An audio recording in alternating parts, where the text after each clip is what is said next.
الرحمن الرحیم مختلف میقات ہے، اور مدینہ کی طرف سے آئیں تو ذوالحلیفہ ہے، اور پاکستان سے آئیں تو یہ لملم ہے، اور مقامات کی طرف سے آئیں تو جعرانہ ہے، اور اسی طرح کئی میقات ہیں۔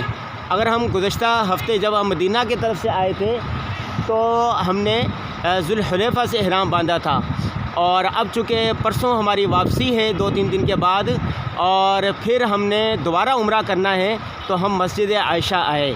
یہ حل کے اندر ہے، حدود حرم سے باہر ہے، تو حدود حرم سے باہر آ کر ہم نے یہاں پر احرام باندھا، اور اس کے بعد 2 رکعت پڑھے، تلبیہ پڑھا، نیت کی، اور اب جا رہے ہیں عمرہ کرنے کے لیے۔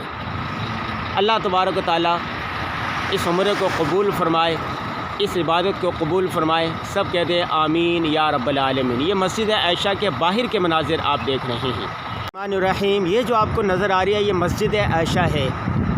مسجد عائشہ میں احرام باندھنے کے لیے آتے ہیں، اور کوئی پہلے سے آیا ہوا ہو عمرے کرنے کے لیے، عمرہ کر لیا ہو تو اس کے لیے ضروری ہے، دوبارہ عمرہ کرنا چاہے تو اس کے لیے ضروری ہے کہ وہ حدود حرم سے نکل کر حل میں آئے، اور حل جو ہے یہ حل کی جگہ پر یہ مسجد عائشہ بنی ہوئی ہے۔ حضور صلی اللہ علیہ وسلم نے حضرت عائشہ صدیقہ رضی اللہ تعالیٰ عنہ سے کہا تھا کہ جب وہ عمرہ کرنا چاہ رہی تھی تو آپ صلی اللہ علیہ وسلم نے فرمایا تھا کہ تم تنعیم چلی جاؤ اور وہاں جا کے احرام باندھو اور پھر آ جاؤ اور عمرہ کرو۔ تو حضرت عائشہ صدیقہ رضی اللہ تعالیٰ عنہ یہاں پر تشریف لائی تھیں، انہوں نے احرام باندھا تھا اور پھر عمرہ کیا تھا۔ اس جگہ پر مسجد عائشہ بنی ہوئی ہے، تو جو لوگ پاکستان سے یا کہیں سے بھی عمرہ کرنے کے لیے آتے ہیں وہ ایک دفعہ عمرہ کر لیتے ہیں، اس کے بعد دوبارہ انہوں نے اگر عمرہ کرنا ہو تو وہ مسجد عائشہ آتے ہیں۔ یہ مسجد عائشہ ہے۔ درس قرآن